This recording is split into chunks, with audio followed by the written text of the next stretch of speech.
The Almost Perfect Podcast. Welcome to the Almost Perfect Podcast, a celebration of fuck-ups, failures, and falling flat on your face. This is a podcast that believes you can learn from experience, but that experience doesn't have to be your own. Hi, I'm Bob Perfect, and I'm a functional fuck-up. Let's learn from somebody else's mistakes. And today we're going to learn from Leigh Vermaak. Now, Leigh is one of my oldest, smartest, and most world-worn friends. She's, literally traveled the world and done a million different jobs over the course of the last, 20, 30 years or so. Probably not 30 years. She's only like in her early 40s now.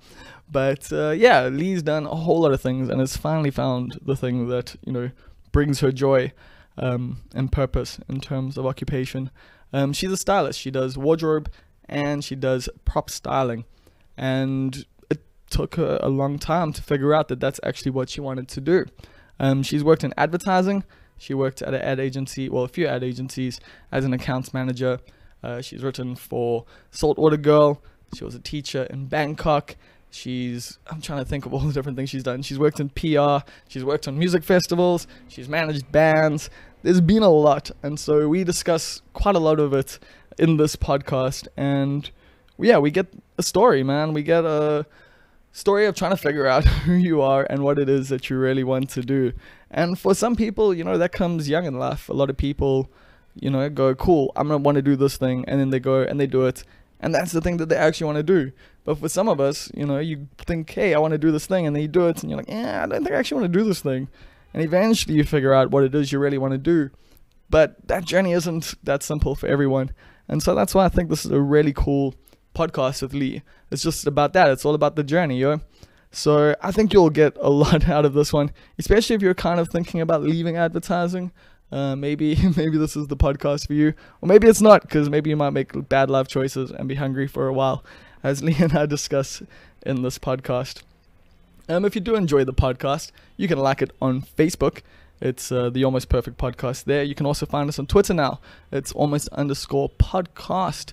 I'm on Instagram as Almost Perfect Bob. And other than that, we're obviously on all the streaming services just under the Almost Perfect Podcast. So go find us. Please like whatever you can see that needs to be liked. If there's a rating system nearby you, click a rating. Just go for 5 stars, please. Not if it's out of 10, though. If it's out of 10, please give us 10 stars, obviously. But if it's out of 5, give us 5. That would be much appreciated. Also, reviews on iTunes are super, super, super useful.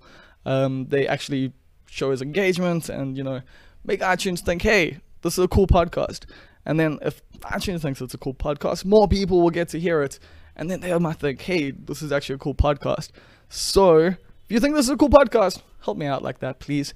Other than that, you can also go to patreon.com/almostperfect, where I'm going to be giving away a case of beer, a case of Poison City Brewing beer, once we get to 10 patrons. We're at 5 at the moment, so we only need 5 more, and you can subscribe from $1 to $5 to a bit more than that if you want to be a guest on the podcast. So go check that out on patreon.com/almostperfect. You will be able to suggest guests. You'll also be able to ask questions and just get a bit more access to the podcast. I'm trying to think of other ways to increase benefits on Patreon. So if you have any ideas that you would like to suggest, please hit me up.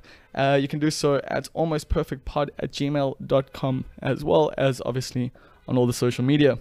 Other than that, let's get into this podcast. I think you're really going to enjoy this one, and you're going to learn how to leave a mark with Leigh Vermaak.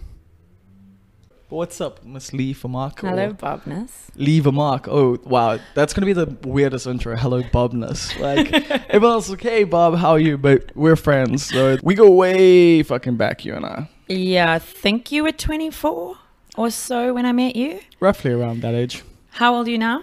30-ish. Okay, now I'm 40. No, I'm 32 in like a few weeks when this comes out. Yeah, I don't know. I could work it out. I was about 27 and I'd come home and you were at a bar and I saw you and I was like, who's that cat? Yeah, it was a burn. Yeah, and you were wearing your tennis gear. It was a party though. Like there was, it was a dress-up party. I'll die on a sword for this one. It was definitely not. Look, there were a lot of dress-up parties at Burn back in the day. So did I just dress up this one night? No, I mean, you weren't like all together tennis, but you had the Like headband. it had a headband on. Yeah, white with a green stripe in the middle of it. And tennis, I think like a polo tennis, like a Tennessee shirt. And you had like 100 people around you and everyone was drinking shots and you were like laughing so the party. And It was 1 round shots and I think I bought 100 shots. There you go. Yeah. But I'd only been away for like 7 months or something and kind of knew everybody in the scene before I left. And all of a I'd sudden come there's this back new guy. And I was like, who is this person? Kind of got to know him. And then, yeah, rest is history. And then the rest is history. Where'd you just come back from? That you were part of the scene and then... Right. So I had gone to Bangkok, ostensibly on a year to go teach English, as we all do. But this was a while ago, before it was like... Yeah, kind of hipster English teacher. There were a few people who'd done it, and there was a friend of mine, Andrew Hepburn, that was doing it at the time. No relation to Audrey. Could be a great grandson. He's also got great style. Okay. But yeah, and every time he would come back, and I'd see him at Old Burn as well, and he'd tell me about his travels, and I was like, fuck, I really want your life. And the one night he just looked at me and said, well, then have it. And so I did my CELTA and I went overseas to teach. But it was not the dream that I had envisaged. And I think most people feel that way about it when they... Yeah, it's not... Yeah, because you said Bangkok was like just a crazy, crazy city. Yeah, it's like the most extrasensory mental explosion. Like just lots of smells, lots of sounds. Every smell. Most of them bad. Because it's just like, I don't know who did the town planning in Bangkok, but it's like you've got like a 5-star hotel next to a slum, next to a residential house, next to a restaurant. I mean, it does sound like South Africa a little bit. It is quite a lot like South Africa in that way. It looks very different because it's the Buddhist influence, but if you took cultural stylings out of it, it is actually quite similar to South Africa cities in that way, but more residential in the city. Yeah. But yeah, so you're walking along a pavement and then, there's a guy throwing out the fish water from an hour ago next to a salon that's got, these lemongrass scents coming out of it. And it's 42 degrees. So everything's baking and it's just hot, hot, hot. So I know people who've gone to Bangkok and walked out of their hotel room, gone, fuck no, back into their hotel room and just done the tourist shit because that's air-conned and you can't smell Bangkok. But coming from Durban, I fucking love that shit. It feels so alive. Yeah. There. But then what made you leave? Was the actual teaching like the issue? Somewhat. I trained to teach adults, and when I got there I was teaching kids, and it's a vastly different experience. I love children, don't get me wrong. I don't want to discipline them though. Yeah. You know what I mean? Like if there's an adult in your class, they want to be there, they want to learn English, I'm keen. But these kids wanted literally nothing to do with me. And so that's when you have to get their attention. You have to like convince you have to them shout why, at them or like not shout because Thais don't like negative emotions. So you have to be positive about everything. But it's very hard to be positive, especially with like the teenagers who, no matter how cool you think you are, they're rolling their eyes in the back of the room and you're like, fuck, I'm not cool. And that's not cool. so that was that's the thing. You were still like a 20-something. Yeah, like, dude, I was like 27. I thought I was... Like you were into hip things, like, yeah. Yeah, I mean, I was hiding some tattoos. I had to take out some facial piercings, but I still like thought I was the coolest of the teachers that at the schools I taught at. But these girls were like literally just on their phones. Their phones were like mirrors. They were doing their fucking faces. They wanted nothing to do with me.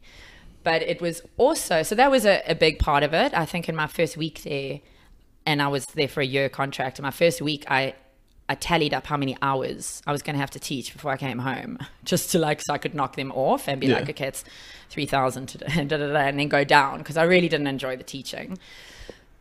But it was more, apart from South Africa, I'd not spent any time in a non-English speaking place, and I didn't realize the toll that would take on my psyche. And the only way that I can describe it is you're in a place where there's so much noise, and Bangkok specifically, like so much noise, but you can't understand a word that's being spoken around you. So it becomes this bubble where the noise is all around, but within the bubble, you can just hear your own thoughts fucking loudly. The whole time. The whole time. So you become incredibly aware of all your bullshit. And I, as you know, am a person with a fair amount of shit up there. So I in retrospect, I feel like it was a hell of a jump start to a lot of changes that happened in my life thereafter, because it was just unavoidable. Do you feel like it came late in your life though? Because like 27, 28 is fairly late to do that. I mean, I haven't done it. Yeah. Hence why we're such good friends. It was probably late, and compared to kids now who are probably growing at like 20, like you know, they've stopped their blogs by the time they're 15 and really searched into themselves. But I think it was late, but I was from 16, I got myself so distracted by, you know, partying and substances that I wasn't doing even just your average person's work on myself and, you know, looking at what my thoughts were or whatever. Yeah, I feel like a fair portion of my 20s were probably fairly similar in that regard. Yeah, it's very easy to just be like, oh, I'm absolutely fine because you're caught up in the jaw. And everyone else around you is also doing the same things. And so exactly. And so that was the thing. I mean, we know each other basically from the party scene, from the band scene. So you got into, how did you get into that? Like, because because that was also something, like you came back and everyone knew who you were. Yeah. And I was like, who the fuck's this? Like, yeah, actually some of the girls are really weird about that, because I'd be away and then like the friends in the bands had met these new girls, like who'd started out kind of groupies. I'm specifically talking about the Mars's. And I came back and now these girls, like they were young, you know, and they were in there with the bands, and they like, who's this fucking doll who's come back and is like besties with everyone? I'm like, bitch, I'm not fucking competition. I'm 15 years older than you know, these are my brothers. But I don't know. I think I've always loved music. My parents raised me in a very like listening to music and caring about music, but specifically 60s, 70s stuff. And when I was about 16, I started going to shows.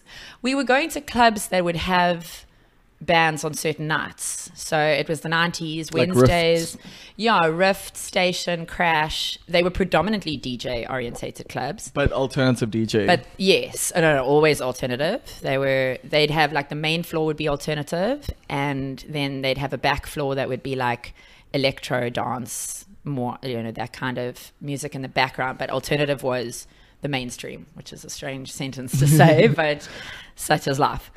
Yeah, and they'd have bands like, you know, it was the 90s, so Springbok New Girls, A Rapper How, bands like that I started seeing live.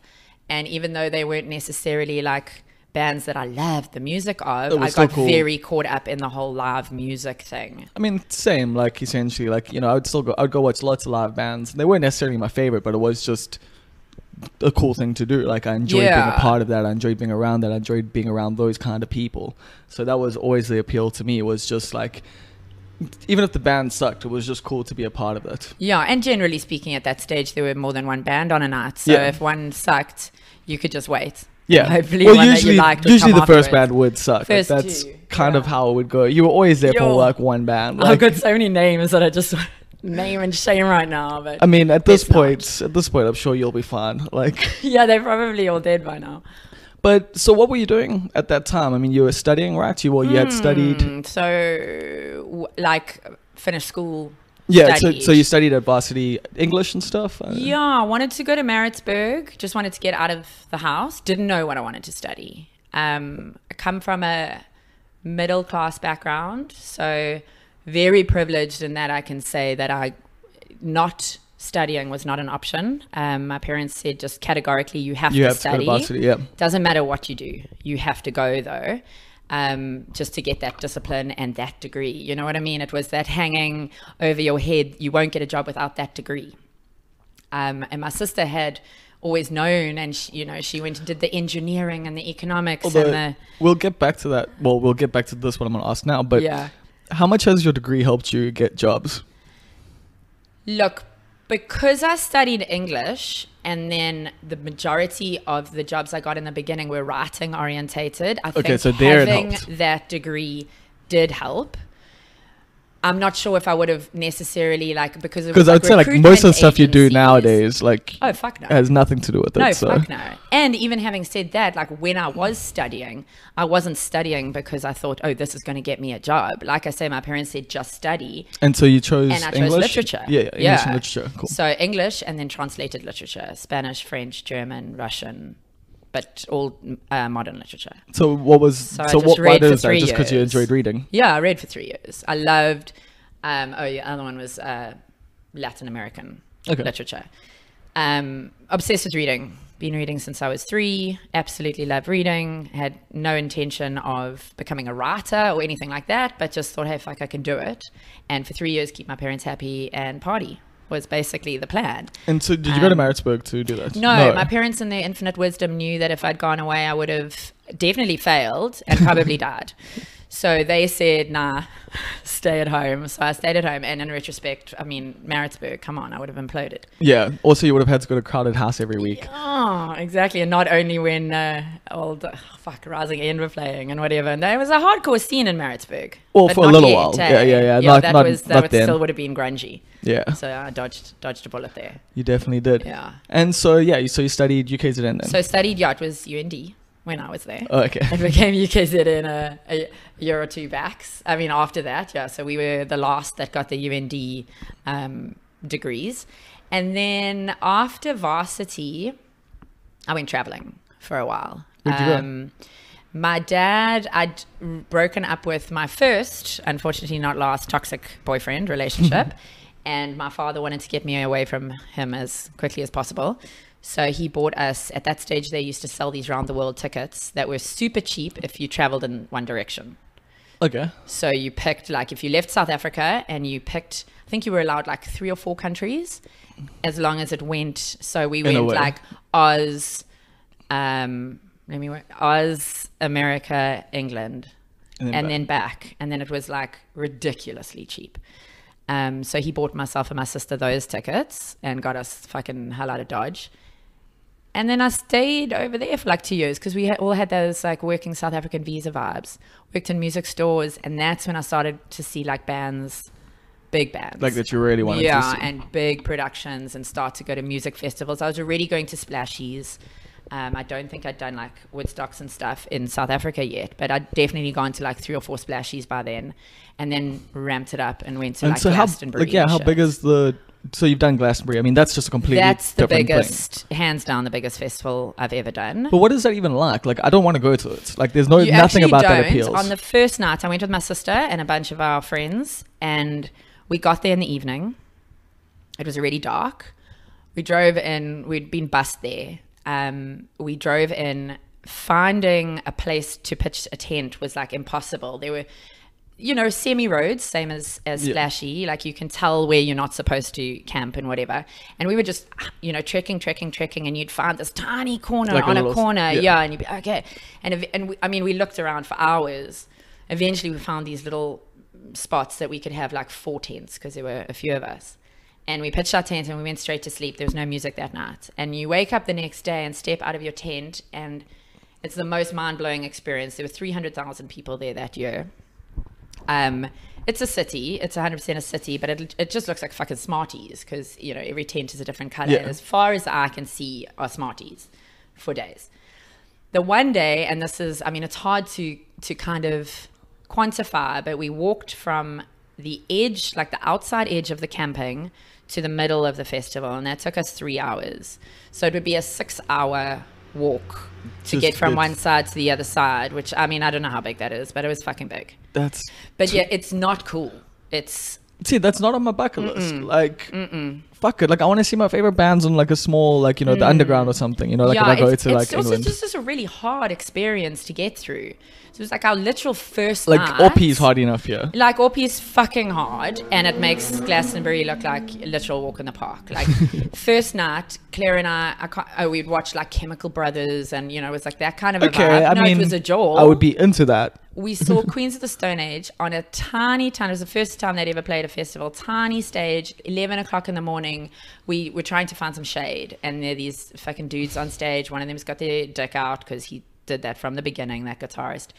And we're like, oh, these guys are pretty good. What are they called? Look on the, fly. Oh, it's Queens of the Stone Age. Never heard of them. And then 6 months later, the album comes out, and you're like, oh, fuck, But the big bands, you're watching with 100,000 other people.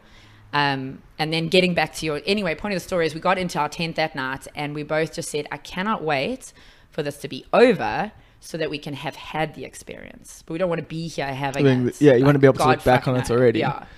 How many experiences like that have you had? Like quite a lot, probably. Yeah, I feel like that on jobs, on like hard jobs now. Like you're like, I know that in time this will be a wonderful thing to look back on. But that kind of does help though when you're in a tough experience, that you know that time is coming. Time passes so quick. That is actually a thought I do have sometimes when like going through a struggle, where it's just like, you know what, we're gonna look back on this and it's just gonna be something we laugh about. Yeah. Hopefully. Yeah. I think you have to have those initial ones where you don't know that and you do look back, and then it does absolutely help you going forward. You're like, I'm in this shit, or even before. It's kind of like taking acid. Like, oh Jesus. You're like, yeah, this is a bad time right now. Yeah, but I'm sure it'll be a great story at a dinner party one day. Yeah, my acid fucking stories would clear out a dinner party. That shit was scary in the 90s. I can imagine. Like, that's the thing I don't think I've done. Like, no. Same thing. Drugs are very different now, even from different. Back in the day. Yeah, even the amounts change. Like, I swear to God, in the 90s, a gram is bigger than a gram is now. And I'm not sure how that's possible. And it was also back in the day, like, you would take one pill between, like, 5 people. Yeah, well, maybe not. Not quite, but you know what I mean. Yeah, like, whereas now it's, like, 5 pills between, like, one person. We have a mutual friend who took 11 once. That would not have happened in the 90s. No. You would have died. Then your dad would have had your casket with your face open so everyone would see that. Do you remember that story? Like, fuck. That was River Phoenix. Was it? Oh, I thought it was like some guy at a school in Durban that happened. Oh, I do remember like, that. Yeah, like a kid died of ecstasy overdose and his dad was like, you look at that corpse, you learn. Yeah. Heck. Yeah, every Saturday in the Saturday newspaper in the 90s, there would be like, teen dies of ecstasy overdose. Like it was the rage. Wow. I guess designer drugs had just hit. They were fucking strong.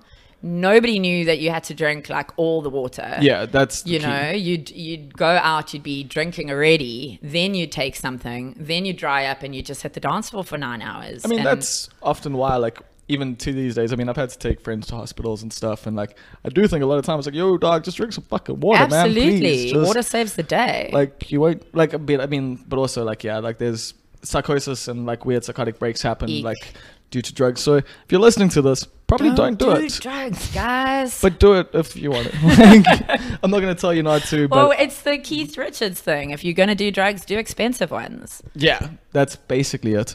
There's been, I've just never been able to buy afford expensive drugs. So it has to be a girl. You don't know. I'm not going to perpetuate that. So you did England for 2 years. You lived there for 2 years. Yes, I did England for 2 years. And then so you did Bangkok after that. So you came back to South Africa. Yeah. Then I worked then I was working in music stores. So you're kind of living like very music orientated. And like kind of living the dream of like what we would have seen like in a movie. Yeah, like, you know, like Empire Records is like both I watched Empire Records. I got a job at CD City in Lelucia Mall because it was going to be exactly the same. I mean, I worked in a skate shop for how many years? Exactly, but like malls were how we all made our bread and butter. But it actually ended up like, as much as you'd be like, oh, that's so cheesy, it's never going to be like it was in the movies, it fucking was, because everybody who worked at CD City at Lelucia Mall had all watched Empire Records. So we all became caricatures of ourselves. We came up with habits that we went through the day. I remember the people who worked at Look and Listen in Pavilion there, because half of them came to Burn, and I had the history with one of them. But so did I. But they were all that. They were all characters, and they all like had their music that they loved, and like they were all like super fucking elitist as well. Yeah. Like our favorite thing to do would be you wouldn't work in a music shop if you weren't. No, we were cunts though. Like, that's why you would accept the 8 rand an hour. Yeah, exactly, because you got to laugh at so many people at the same time, and that shit's priceless. Somebody comes in and they go, I'm looking for that song. And they say the name and you're like, not sure about that one. How does it go? And they start singing and they invariably sing shockingly. And you're like, no, just sing a little bit more. And then you call over all your fucking team workers and it's fucking cruel. But we were 17, 18, 19, 20, 21. So yeah, don't judge me. Young people are mean. Yeah, exactly. That's the takeout. So you've always kind of had a music like lean, but you so you studied writing. Yeah. You worked in music stores and stuff, but you eventually got a job as a writer. Yeah, so then I was writing for good old Blunt magazine. Oh, snap. I got a letter published there when I was 16. Oh, awesome. And then I never got my watch. And then, I did the Every Time I Die Big Dirty review got published. Oh. And then the magazine shut down. So you got to write for them for a while. Yeah, I did music reviews for quite a while. And damn, I must have read. You might have had an influence on what I listened to. Well, I don't know, because I don't know if it was. I also wrote for Saltwater Girl, and I understand why then I got given so many shit CDs, because it was aimed at like 13-year-old girls. So I got a lot of like S Club 7 and shit. But even for Blunt, I mean, it was just a sign of the times. I was getting like Stained and Puddle of Mud. And but that was Blunt at that time. Yeah, like, it was, of. But they weren't giving me like, I'm going to say Deftones. I know you're a hater? No, Matt's a hater. Are you a hater? No, I used to be a hater, but I've grown to appreciate Deftones. I've grown older. Point of the story is they weren't giving me that, they're giving me Stained. Yeah. So I mainly wrote really scathing reviews. And I actually got fired from Saltwater Girl because I wrote a especially scathing review of S Club 7. And I think I remember that. Like that was you were writing for Saltwater Girl when we knew each other. So yes, it was. I basically, my review was listing all the people involved in the album and saying those are all the people that could have stopped this, because there were so many people involved in the album. And then they got hate mail about me, and I'm not sure Saltwater Girl ever, was expecting hate mail. I mean, that's a good thing though. It's typically... Yeah, well, they said we're firing you because you've got too many opinions. So then I wrote like a farewell article, and kudos to them, they published it. But I wrote an article on being opinionated and why I thought at the time in my 24-year-old wisdom that being super opinionated was a very good thing, because at least you had the wherewithal to know how you felt about something. I'm not saying my opinions. I was going to say, how do you feel about that now, though? Because I mean, with a bit of age and wisdom, because I mean, I definitely, if you look at Durban Is Yours and the shit we wrote there, kind of similar, Yeah, I mean, you definitely temper your shit with age and kind of, I guess, realize that you could hurt people or step on toes or offend or whatever. Also, that it's for your own ego that you do it as well. Yeah, absolutely. I had a soapbox, and I wanted everyone to know how cool you are how for cool I was, being able to like how be strong my opinion was, and rah rah rah. And I definitely don't think that I go around and do that anymore. But if you sit next to me at a dinner party, you got some scathing opinions. Yes. No, that's one of my favorite things about you is like we can just sit and like not engage with anyone else like the whole night and just be taking the piss out of everyone and everything that's going on. It's a lot of fun. Glad to know that hasn't changed. You don't want to change your core. I think that's the thing about aging is like there are so many things that you learn and change, but maybe I didn't always like it, but I really like my core, and it's cheesy as it sounds, it makes you who you are. It is who you are, and we are all individuals, and so I'm glad that hasn't changed. It's just how you express that core, and like, yeah, I do find like as you get older, hopefully your ego like takes over less. Like, your 20s are such an ego-driven time. So ego-driven. I can genuinely say that I don't care what people think about me now. Like, I don't. I'm like in a weird place because like I kind of have to care because I got to sell stuff, and that stuff is me. Yeah. So. But you're also in a weird space because from the get-go, you haven't cared in the same way as the rest of us do. Yeah. You've been a lot braver to be yourself from the get-go. Well, a version of myself. Like it was never like it's never been myself. It's always been an identity that like I was trying to put forth, I guess. Whereas nowadays it's more actually about trying to be myself. Yeah. Like, and less of an identity, and that's like the struggle, I guess. Yeah, that is. I've definitely had struggles with that for sure. So you wrote for Saltwater Girl. You eventually got fired from them. Yeah, I was doing that. I was also kind of an underling for a very well-known music promoter in South Africa at the time. Who was ostensibly training me up to take over the festival that he ran. But it was more like I ate Chinese food and listened to him tell his heyday stories. I did that for a few years. I know the guy you're talking about, and I can definitely imagine. Yeah, spoiler alert, I never took over the festival. Oh, I know. I guess I learned a lot. So I did that. That took up a lot of my time for a while. How many years was that? Because I remember, you worked in a festival for a while. I'd say there was about 2 years that I was there. And I mean, we were affiliated to a fair number of the record companies. So I learned a lot about, the production and the distribution and signing. I managed a band or two. I used to. I remember that as well. Yeah. Later on, ran stages at Splashy and tried to get kind of alternative sounding bands onto bigger bills. And you did that. I mean, also when I managed to book the 1 year for the Winston pub, I managed to try and do stuff like that as well. Yeah, and we did that Winston stage at Splashy together. That was oodles of fun. It was, but it was a bit of a mess. Yeah, I would say the hardest part was always running around and trying to make sure you were going to be where you needed to be at me the time in particular. You needed to be. Yeah, I was. Yeah, the bands were surprisingly easy to fucking find. Yeah, I was partying a bit that week. Yeah, it was every 45 minutes I had to find you at Splashy and get you back to the stage to intro the next band. Yeah, but the thing is, I wasn't even meant to. I booked the bands. I was meant to do it, and I freaking chickened out because I'm so scared of microphones. Which you're holding in your hand right now. Exactly. Yeah. See, this is aging. It's not the microphone, it's the audience. It's the audience, exactly. It's the audience. Yeah, so then I had to MC that festival. Meanwhile, I don't even want to. I'm not going to mention on cast just how absolutely trashed I was in that festival. Yeah, the whole time it was a joke, but we pulled it off.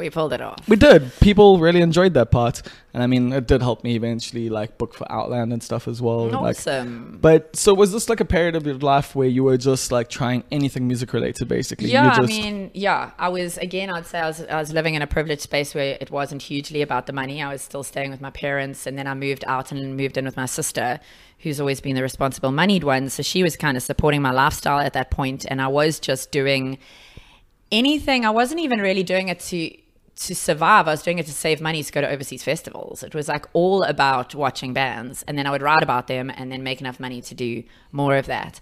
And I did that for quite a while until, I guess eventually it's when I started, I know, it's because of the fucking visa. It's the South African passport system that I'd kind of run out of places I could travel to overseas for on a South African passport. So that's when I spoke to that guy Andrew, who said, you can have my life, and if you have a CELTA and you want to teach, you can travel.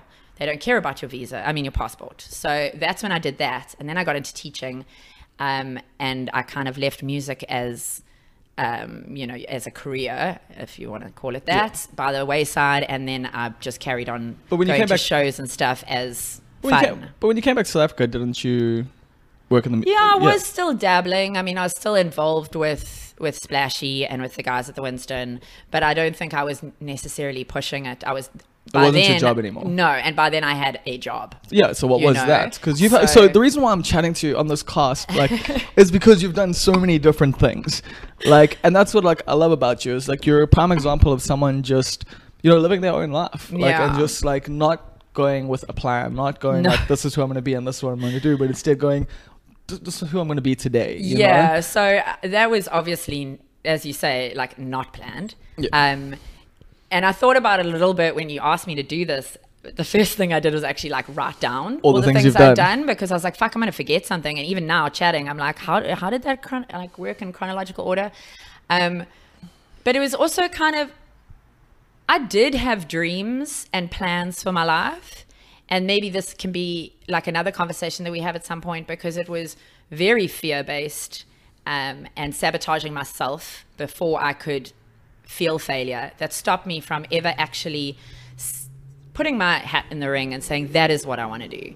I am Leigh Vermaak and I want to be an actress, a writer. Those are the things that I absolutely knew that I was good at and that I wanted to be, and that I was... that would fulfill my work life. So you got into the writing part at least. I did get into the writing thing, but I was... But then it's not actually what you think it is. No, because the writing in my head that I wanted to do was more creative. Well, it was novels. It was just novels for days and book tours and novels. That's what I wanted to be, writing the stuff I studied at varsity. See, it's weird. I love that stuff, but I've always just kind of seen myself as a music journalist guy. Just almost famous fucked it up for me. I was about to say, yeah. I watched that movie and I was like, yeah, that's the thing I want to do. Yeah. Well, you're lucky you watched it early. My dad watched it in his 60s and it fucked him up, because he was like, what? I was supposed to be on that bus. He just wants to be Cameron Crowe. And I'm like, too late, buddy. Obsessed with the movie. Oh, wow. Yeah, no, it transcends generations. But so basically the fact that I had put aside all these things, I didn't even try to do the things that I really wanted to do. And I started a process of doing what either fell in my lap or stuff that I felt like I could do. Like, but is that not a bad thing? Like, it gives you in retrospect, it's the best thing I ever did. Yeah. And maybe this is also the human need to create meaning and patterns in our lives. But my particular journey, and my parents have said it to me, people who've watched me from the sidelines have said that along the way, it didn't make sense. And to me, it didn't make sense. See, to me, like from the outside, it's always kind of made sense. Really? But like, yeah, like the things that you do and why you do them, like, are all aspects of yourself that make sense. I do agree. Like, it makes sense for me. Yeah. But what I mean is that now, if I look back, it makes sense in terms of getting me to finally, at 41, doing a job that I fucking love. And that, like, every single job that I've done up until now has not just given me like basic skills, like, oh, fucking, you know, great emailing skills, but like actually like core skills and attributes and understandings of different industries that now play out in my job and make what I do now, it's kind of easier for me to be better. Let's actually just get to that. Okay. Like, what do you do now? So I'm a stylist, so wardrobe and prop stylist, set building. So I work majority on advertising, So not fashion. most people, yeah, I was going to say, most people are going to think a stylist Fashion. is someone who's just dressing people in clothes. Oh, right. Okay. So I don't do any privates yet. I would actually like to do that. I would like to take rich people's money and make them look better. You could do that. Yeah, I think I could do that. And I generally walk around malls thinking that the world needs it. So, I mean, I don't understand how you walk around a mall where there is, you know, clothing around you all the time and you look like such shit. You read magazines. How do you look in the mirror and go out? You know, it blows my mind. So, yeah, I would love to do that when the energy to be on set for 14 hours a day, you know, is not there. So what kind of styling do you actually do? So you say you do I props, started you do, like, out in Cape Town and I started out doing fashion styling. So styling models for shoots. And but what does that usually entail? okay, so that would entail, like, depending on the job, but broad strokes, it entails getting a brief for what that shoot needs to look and feel like, getting the model's sizes, going out and sourcing that clothing, whether it be from stores, from designers, from hiring places, getting far more options than are needed because people lie about their sizes and people change their minds on set, directors. So you have to have shit tons of stuff. And then actually on set, just day-to-day stuff of like steaming garments, dressing people, watching the entire process so that if one fucking collar pops up when it's not meant to, you can fix that. Stuff that normal people probably like the don't little even elves notice. behind a photo shoot, essentially. Yeah, exactly. Like if I see a magazine spread, I will see the one crease that's still there and nobody else fucking sees it, but stylists are like the most anally obsessed. I mean, well, it's something like writers see like grammatical errors. Exactly. And Yeah. So yeah, and then at the end of a shoot, you know, making sure everything's still there and doing returns back to stores or designers or whatever. So that's like a basic fashion shoot. Advertising is very similar. There's just more money involved, which is great. Advertising, obviously their rates are higher because they've got brands backing them. Yeah. And then props get involved and set dressing gets involved. So basically, so that's what you're doing now. That's more of the focus. Yeah. So instead of it being dress this model, it's more come into the studio, make the studio look like a doctor's room. So the chair, the table, the lighting, going out and actually sourcing the table. So if you're doing like a shoot where you need to have like a dentist, you're going to either get a dentist room or you're going to find a dentist chair. You really fucking hope that production has found a dentist room. But if not, you build it in studio. You're going to have to find a dentist chair. Yes. You're going to have to get like and a if you're gas in tank. Durban or Cape Town, that is puss easy because there are millions and millions and millions of hiring places that have... There are 100 dentist chairs to choose from, depending on what era and color and whatever that you want, and you hire it for the day, it gets delivered and it's done. But in Durban, you have to trawl through Gumtree and put it on Facebook and, you know, really, really, really work to find that thing, which has been a challenge. But at the same time, I've got to know my city so much better. I was going to say, like, does that not make the job more entertaining for you? Or more doesn't it give it more enjoyability to you in a way? Oh, like, fuck, it's frustrating sometimes though, because I want to do everything right, and sometimes I have to make the thing. You know, if I can't find the chair, I've got to get the fucking chair made. But what I'm saying is, like, is that like a huge frustration for you, or is it also a part of the job that you kind of weirdly enjoy? No, I mean, I am enjoying it now. In the beginning, because I could compare it to Cape Town, it annoyed me. But now it's like... You got the MacGyver stuff. Like. Yeah, absolutely. And it's solutions driven rather than problems driven, which is a Yeah, good thing. growth mindsets, yeah. Yeah, I can tend to be quite a pessimistic person. Same. And that pushes me forward and out of that, which I really do appreciate. Yeah, because, or I can get so, like, when some problems come up, like, I got to remind myself, like, just to go, like, growth mindsets, like, you can solve it. Like, Yeah. rather than just, like, fuck this, I'm done, I'm over this shit. So what do you say to yourself, growth mindset? Essentially, it's just that. Awesome. Just, like, just remind yourself, like, we can do this. Yeah. Like, yeah, like, it's okay. Like, yeah, it's just a setback. It's another Yeah. setback that you're going to have more. Like, Yeah, it's fine. absolutely. Like, but if you can't get through this fucking thing, then, like, what the fuck What are you going to doing? let a fucking table break you, you know? Like, I had a boss when I was 30 and he used to say, you're a builder, not a breaker. And that, I hear his voice all the time. Like, it doesn't matter about the problem, just find a fucking solution. And it doesn't have to be like, it makes you think out the box. Exactly. Just start trying to find solutions. For Like, sure. That's so... Because that's why I could see. So why does this job appeal to you? Like, because I mean, like you're saying, like, I mean, we'll probably get into some of your other jobs, but you know, Yeah. you've been a writer, you've Yeah. booked bands, you've managed bands, you've been a teacher and all of that. Yeah. So why does being a stylist now, and how how does any of this relate? Like, Yeah, well, I mean, Jesus, if I look back along the way, like...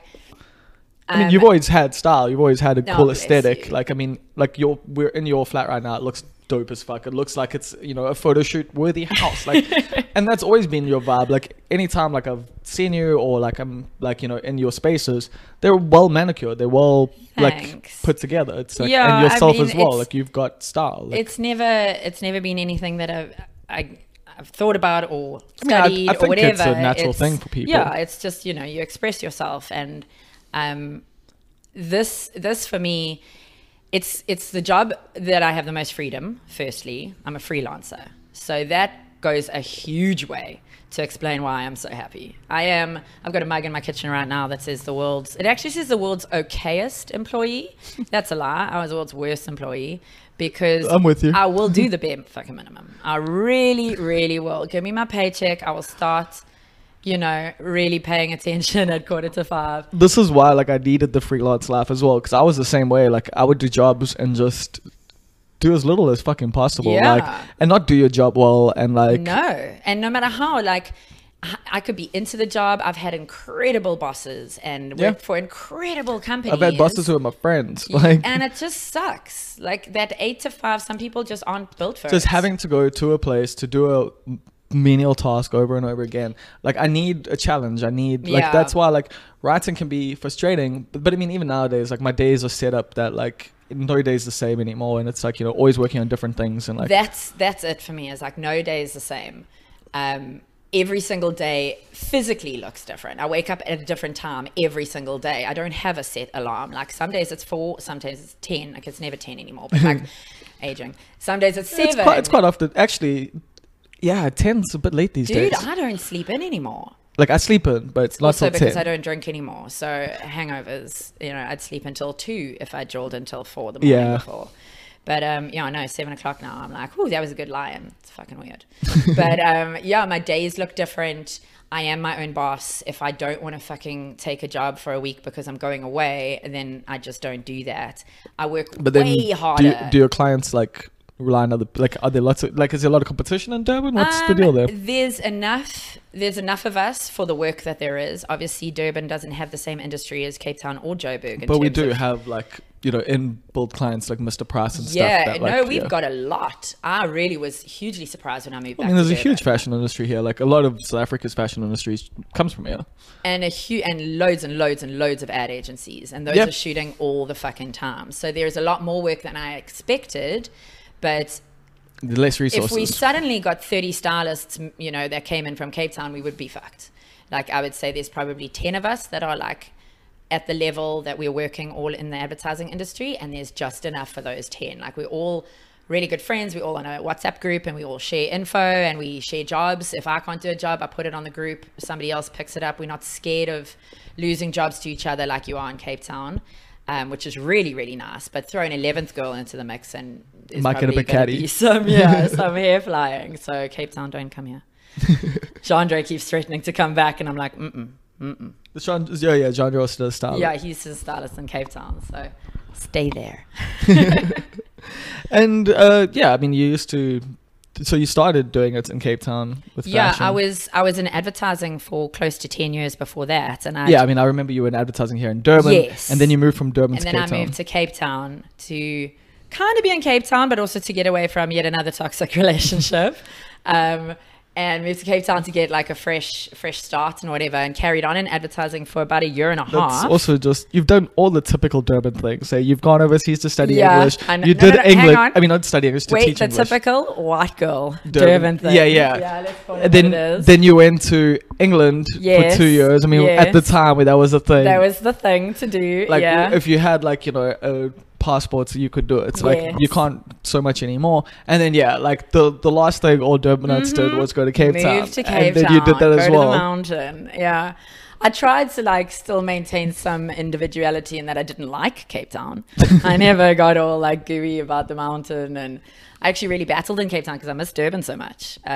It's weird how you can go on holiday to a place and love it. And it's so different to live there. Cape Town's rad for a week. Like, it's not even like, I get the vibe is different in a place, but the vegetation pissed me off.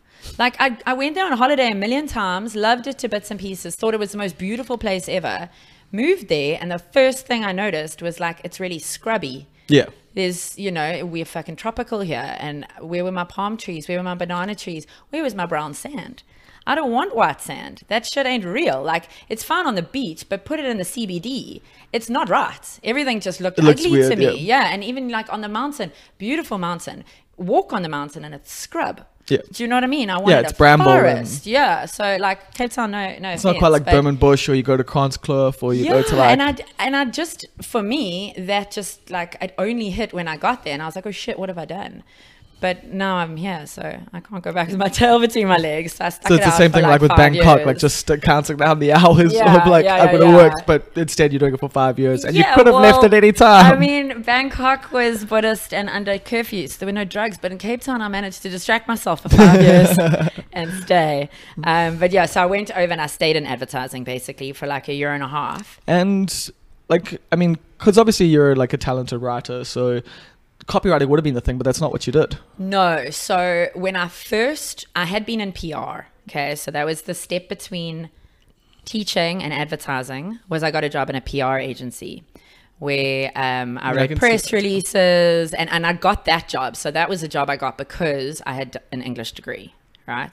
Never mind the English degree was in literature, not writing, but whatevs, bro. I wrote... It was literally in reading and not writing. Yeah, exactly. And press releases aren't going to win a Pulitzer Prize anytime soon. No. You know?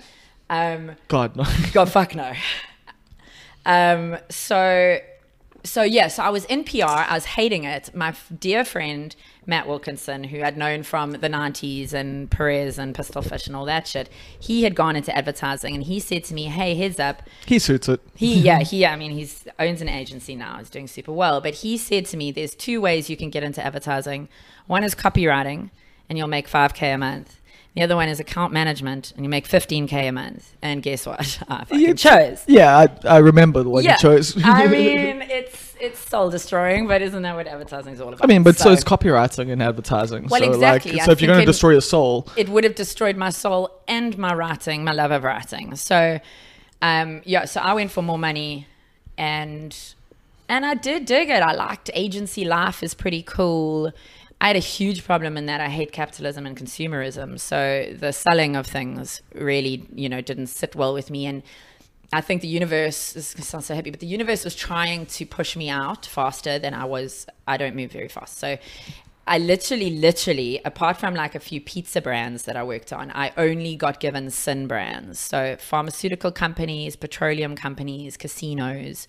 It's not even just like alcohol, which is what I was thinking. No, like, it's bro. even worse than that. Like Yeah. literally big pharma. Oh yeah, I remember one of the oil companies that you're working for. Like, yeah. Yeah. Oh, and I did that one underwear brand that you were my model. Yes. I do have photos of that still, in case anybody wants those. Although not much of that saw the light of day, that underwear company. No, shame. I felt really bad for those guys. They did a really good job, but then, I don't know, marketing, hey? Yeah, but also the underwear sucked. Or our public... It wasn't comfortable. Oh, was it not? No. It wasn't. I thought that was just you modeling in underwear didn't look comfortable for you, but was it actually just no, the underwear? the cuts weren't great. I mean, like you guys gave me what, like 50 pairs of them. Yeah, like, we did. I think you were just throwing them out of cars at one point. Well, there was a video that we did for it. Oh, did we do that on purpose? Yes. Okay. Anyway, Anyway. Okay. No, this is not a podcast about the many, many, many, many times Bob's had his ass out in public. No. Although we should do an entire episode. I can't remember it, so. The jean string? Oh, the jean. No, let's just carry on talking about you. So, what were we talking about? Right. I worked for Big Pharma and... Or you work for advertising. And Jen. Yeah. And then, so I hated it. So I was telling the story the other day of having, like there's a picture of, you know those frames that you pop an advert in on the side of the roads or whatever. Yeah. And somebody, it's a famous picture now, somebody had just tagged over it and it just says the joy of not being sold to. Yeah. Sold anything. Yeah, yeah. I had that as my screensaver. I remember the first time I saw that was on your computer. Yeah. I got called into the MD's office and chastised like a child because I was in advertising and I was lowering morale and and I'm like, we're all fucking grown ass people. We can make up our own minds. But obviously I was in the wrong career. Clearly. I mean, I think most people in advertising are in the wrong career, but they're good at it because they're creative and they're scared to do anything else. You can manipulate your skills in the right way for advertising. Yeah, I mean, like... They're all genuine skills. People skills make you a great client service person. How many like creative people, you know, who are good artists and stuff go to Vega to do graphic design and become designers and the thing where they could have become artists. Absolutely. But it's, you know, you go into those things because of the security. Yeah. And it's because it's creative adjacent. I don't think it's necessarily really that creative. That's a good term, like creative adjacent. No, it's not, because the brief starts off and that's not particularly creative. And obviously whatever the brief is, they put down their first, biggest, most creative idea within, it's already been boxed. And then there's the 17 and then you've got to work from that, from there, you know. And I distinctly remember in my first ad agency where I sat, there was a long row of designers to my left, all the way that way. And I swear to God, you could see them get more and more hunched every day. It was like gravity was taking a different toll on the designers from everyone else, because we were in there like just gift of the gabbing and talking or whatever. And these guys were literally hunkering down to make art or to change their art into something that a consumer, and it was actually quite debilitating to watch. So, but then I got into it as a safety net. You know, I was making more money than I'd ever expected to make. That's the thing, I think a lot of people listening to this now will relate, because, you know, I'm sure quite a few people listening are in advertising and or any job that it just feels safetied. You know, no, I've never cared about the retirement annuity and the pension. That didn't bother me, but having enough money that I could live my not particularly extravagant lifestyle, but, you know, I like stuff. Yeah. And I was living that, and not that I was going on like crazy trips, but I was never short of cash, put it that way. And that felt like that was more important than my soul dying for a really long time. But I think your soul just eventually hits a brick wall and goes, nah, mate, I need. So I'm not sure when I would have gotten out of advertising, or if I would ever have gotten out of advertising, but in true Leigh form, something else fell in my lap. And at that time, I started dating a photographer who was in fashion in Cape Town. And after a few months of him noticing how huge my wardrobe was and loving the way I put clothes together for myself, he asked me to start styling for his shoots on the sideline. And basically what happened in a nutshell is I started to slack off at my advertising job because I was making mood boards for our weekend shoots. I started taking sick days because I wanted to shoot. And I remembered that I'd moved to Cape Town to make a change and to be bold. And I yet was like, you were doing the same thing you've been doing in Durban. I was choosing the safe option. And I was like, fuck safe. Like, I think I was 33 and I was starting to go, like, if I don't start living boldly now, it's already pretty late, as you point out. You know, you should be doing that shit when you're in your 20s. But like, if I don't start doing that now, I'm going to get stuck in the safe zone, and it's going to be too late to change. And I think that propelled me, that fear of not having time to change later. You know what I mean? Yeah. So then I quit my advertising job and became a stylist full time. Just that simple. Just that simple, bro. It's like one resignation letter and then it's done, and then you have to fucking eat. So you have to do something. So how do you go from that? How do you go from, you know, you've now been at agency 5 years in Cape Town, and then but before that you've been doing it in Durban for a few years. Yeah, like 3 or 4 years. Yeah. So like, you know, like 9 years of your life basically is in agency life, and now you go to freelancing where you have to like hustle. So I lived off my credit card for a long time. I learned how little you can survive on. Yeah. It was a hell of a interesting time for me, because I had once before been like poor. And that was, I'd gone to England for 3 months, not at the time with a visa. I'd gone over illegally. A friend of mine wanted to see if he was going to get his ancestral. So he went over illegally. I said I'd go for the ride. And we lived in London in winter illegally. And we barely had jobs, and we were fucking hungry a lot of the time. We lived with a weed dealer though, so we had free weed, so that was quite nice. But well, that's why you were hungry. But then we got munchies, exactly. And I lived off, in all honesty, my first 2 months of the 3 months, I only ate frozen peas from Iceland, because they frozen peas from Iceland. What an inventive name. I think that's just called peas in Iceland. But now this time, when I was poor and hungry, and proper hungry at times, I was also dating a drug addict who stole a lot of money from me. So I really had no money. You've got such good taste. No, I know, but everything's changed. I've turned my life around. But I was really, really hungry, but I saw it as a positive experience this time. Like, I was actively quite excited about seeing how little I could live on. Like, I've got like 10 Rand 27. What can I buy that is going to fill me? Like, I was living like that, and I understand that is a reality for a lot of people. Yeah. And so I'm really not trying to make this lighthearted thing about poverty, but for my experience, it was the second time I had lived like that, and the change was that I believed in what I was doing. So I was okay being hungry and poor, because I had a goal and I had a dream, and I was willing to. I didn't want to tell my parents how bad things were, because they would have said to me, "Get a fucking job." Yeah. And I could have got a job. That again is my privilege speaking. Is I could have got a job at any point and not been hungry, but I wanted to really, really, really try the styling thing. So I was hungry. But I mean, that's also the thing, is if you do get a job, then you don't have time to do the styling thing properly, and then you never really do it. Yeah, exactly. So there were all those times that I wasn't working, or like I didn't have enough money, but I carried on, and I guess at some point that paid off. And again, having that, so I'd arrive on set, and yes, I'd get my job done with the models, but I was also very good at like talking to the agency people, because I'd been one, and I know exactly what clients need to hear, and I know exactly what the AE needs to hear. And so that it makes being on this side of the fence way easier now that you've been on the other 100%. side. And people, that side of the room really liked me, and then they, I would be telling them why I'm styling it a certain way because of what they needed to say to their client. You know what I mean? So that added value for them, I think, got me booked again and again and again.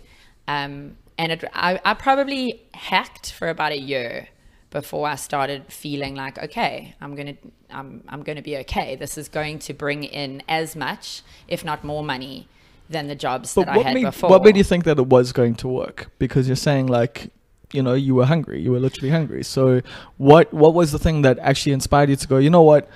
Yes, I'm hungry now, but I'm going to work through it, because it's, once again, fairly late in your life to be thinking like that, that's stuff that, actors do like in their 20s when they like move to LA, I'm just the George Clooney of Stylist. There you go. No, but that's what I'm saying, you always hear the thing of like someone, in the young 20s, like, going to LA and like eating like, or to Joburg even, something like that. No, you're 100% right. I actually don't know. I wish that there was some like giant epiphany moment that I could, tell the story about how I knew that was it. The epiphany probably came before that. You like, you just felt like this is exactly what you need to do. Yeah, I think the epiphany was that I couldn't carry on doing what I'd been doing before. I couldn't carry on working just for a paycheck. That way lay a slow death. And because I have also always had addiction problems and substance abuse problems, if I allow myself to live in a space where I am either unhappy or unfulfilled or frustrated, obviously in a long lead term, to that. I can't be like happy every day or whatever, but yes, in a long-term situation, then those are my crutches, and those crutches lead to, you know, really, really dramatic fucking destruction. So I think I could also see that becoming a very, very real problem. Okay, so basically that life leads you to unhappiness, and that unhappiness leads you to your addictive side of life, essentially. Yeah. And so you find, like, with this job at least, that tempers it a bit more? Definitely. Like, I'm not saying that when I'm liking what I'm doing, that you're not going to, like... Yeah, I mean, I've also gone through long periods of time where I've been very heavily using, and I've been very happy in my life. The two are not mutually exclusive, and I do have somewhat of a handle on those things at the moment, but that comes and goes. But I know that when I am not good, there's no reason to stop that shit. Yeah. When I'm happy, I can do it, not as, again, I'm not saying now, but when I look back, I can do it in a more recreational, functional way, where I can party on the weekend, and I would never party during the week because you have absolutely to work, categorically don't want to fuck my job up. Whereas when you don't care about your job, you can jawl on a Tuesday night. Do you know how often at that PR consultancy, I would jawl? We were all jawling. That was when I was living with Marty and whatever, and we were all jawling like crazy. We were partying a lot. Yeah, I mean, you guys weren't really even working back then. Well, I was working. You were working. Yeah. But the rest of the guys I was working like waitering and bartending jobs. Yeah, so, and they were studying and whatever. Yeah. And I was getting up and going to, well, some days I was getting up and going to this job. And I distinctly remember one occasion, because I was actually in a public speaking engagement. But it happened numerous times, where about 1 o'clock or 2 o'clock in the afternoon, I would, in inverted commas, come to. I'd been at work since 8 o'clock in the morning. Yes. Okay, I had been on the phone. I know what you mean, and I come to... So this particular time, I'm standing in a cinema. We were doing press tours. We had hired out cinemas all around the country, and we were showing these promotional movies, and it was this whole blurb, okay? And I was talking to the press. And that's when I came to. And my thought was, what the fuck am I wearing? Because I looked down, and I'm wearing the clothes I went out in the night before, but I just put heels on. So it was like a plaid flannel shirt of my housemates, boys, ripped jeans, and then these fucking, work shoes. I mean, that is a look. Not entirely sure I'd fucking brush my hair. Like, who knows what I actually physically looked like? But that happened to me countless times because I didn't give a fuck about what I was doing, whereas now I do. So it doesn't save me from addiction, but it definitely gives me a reason to fucking not want to use. Okay, that's understandable. I mean, I guess, yeah, like having a thing to not want to fuck up, like, you know, gives you more of a reason to not do the things that make you fuck that up. I'm sure that's what a lot of people, I'm not going to say use, but a lot of people have kids. They don't have kids for that reason, but a lot of people who have kids, that is a very good incentive. Yeah. Like, I can imagine, like, that's the thing, you've got this responsibility now. Yeah. I mean, well, look, yeah, I mean, that's a weird thing. Because kids can't fire you. No. So you can keep drinking and fuck, you know. Well, yeah, unfortunately, whereas some people my boss do. can fire, you know. But the thing is, I mean, like that thing though, like, you know, you look at like a lot of our friends who were jawlers, you know, once they get kids, they do change. They do stop being like, you know, a lot of people grow out of it. A lot of people's bodies can't take it anymore, you know. It's either the body goes or the kids come, and people calm down, and that does generally happen. And I think people who have really addictive, destructive behaviors in their 20s and 30s need to be a little kinder on themselves and allow that to possibly happen. As a person who went to a 12-step program, rehab, as you know, and was told in no uncertain terms, you are fucked forever. Like, you are powerless. This is going to be your shit forever. Yeah, I hate that shit about the AA, yeah. Like, yes, there are people who will be fucked forever and really do need every day to get down on their knees and fucking surrender. Yes, there are people like that. Yeah, it's just trading one addiction for another. There are a shit ton of people who, left to their own devices with a little bit more fucking life management skills, would naturally grow out of those binge ways. Well, most of us do. We do. Life fucking happens. And 4-day hangovers are real, kids. Yeah, as you get old. That is definitely the reason why, like, I don't party as hard as I used to, because fuck it. Like, I just am over feeling shit the next day. Like, Okay, or for the next few days. what is the longest hangover you've had? Probably about 2 or 3 days, but Okay. that's also after like Jolly. a weekend of like Yeah. 4 Like days, 4 proper days, like a really bad hangover for 4 days is not fucking fun. No, that's No. not, Do you know how much you spend on Uber Eats? Jesus Christ. I ordered Uber Eats 3 times one afternoon. Like, it's shocking. See, you see, I just wouldn't be able to even do that. You would, because the thought of going to a shop is so fucking heinous. No, like, you see, that's also the thing is because of my brokenness, like, I always have to suffer the consequences of my actions. It's Do you like, have to trot to the Checkers and go physically buy a loaf of bread? well, the thing is, I mean, I've got a BP across the road, an engine across Yeah, the road, I a know, Gowden's such across good the road. placement. Like, so, I mean, I'm still getting junk food. I'm just not getting Uber Eats to bring it to me. Oh, man, this has been fun. This has been cool. It has been cool. It's actually been a lot more relaxed than I thought it would be. But at the end of the day, I'm sitting on a couch talking to my homies. So. Yeah, so that's kind of how. Yeah. Like, I knew it would work. I know you're a little bit nervous beforehand, but this has been a really cool chat. I think people can get a lot out of it. Although, yeah, like the agency life, I guess, it's stuff we could talk a little bit more about, and just the difference now, like how. So for people that are in agencies now that might be thinking, I could never do that. Like I could never, give up my 15 to 20 grand a month, to go follow my dreams. But, they're thinking that they kind of want to. Is there any advice you could give them? Oh, shit, I mean, agencies have been around for X amount of time, not forever. Like since like the 20s. But yeah, 20s. So 100 years. They've changed so much already if you just look at floor space on what's digital versus what's traditional. If you're unhappy in an agency, I would say the first thing you should do is try to change roles, because maybe that safety and that security is right for you. That's freelance is not for everybody. No. And there's a lot of good. I mean, I was like fucking dissing advertising and agencies and whatever, but there is a shit ton of good that agencies can do. And individual people can pitch and propose and get involved in that way. So if you're just frustrated with your clients, you can change that. You can change your role in an agency. But I mean, fuck, at the end of the day, if you are doing what I was doing and waking up every morning and going, I mean, earlier on it was, is it Friday yet? Is it Friday yet? Just so I could jawl, because, you're wishing away 3/4 of your life. You're living for the weekend. Yeah. Or just like not wanting to be found out that you're on fucking Google all day because you actually can't bring yourself to do the job. Then it definitely is time for a change. And that was like when I was working at Hollywood. Like it was just constantly finding ways to not do the thing I was meant to be doing. And then you spend the whole time also feeling guilty about that. Yep. And are you going to get caught out? So you're living with like but a part of you wants to get caught out at the same time, because you're partially doing all that behavior because you want to get fired, so you no longer have to go into this fucking job. Yeah.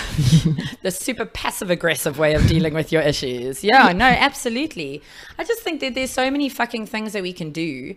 And agencies were like a really cool place to be for a really long time. And if you find out that you've tried it and it's not for you, like, it's fucking cheesy, but again, fortune favors the brave. Like, make the bold decision, leave. Something else will come, because you will need to fucking eat, And the thing is, also, if you have already worked at an agency or whatever, or you already have like a high-paying job, you're already in a privileged position. You already like the chances of you fucking up to the point that your life is ruined by quitting your job and following your dreams are a lot lower than like someone who is, earning 7K no, you're a month. 100% right. And you can always go back to your agency or another agency with your 1-year blogging experience and say, this is what I've learned on my, my dream year. And now I would like to come back like that. And I can add value to the vibe. Safety is always fucking there. And I know that in all of those things that I did, I could go back to all of those places. That maybe is, again, a privileged place of like, I've had safety nets, so it's been slightly easier for me to jump than it would be necessarily if you don't have that. But yeah, it's a fucking short life, hey, and it's also not that serious. So I feel like it's just worth the jump and see. Cool. Thank you very much. I think that's it. We're done. Awesome. Let's get out of the sweaty apartments. Yeah, let's go get some air. Awesome.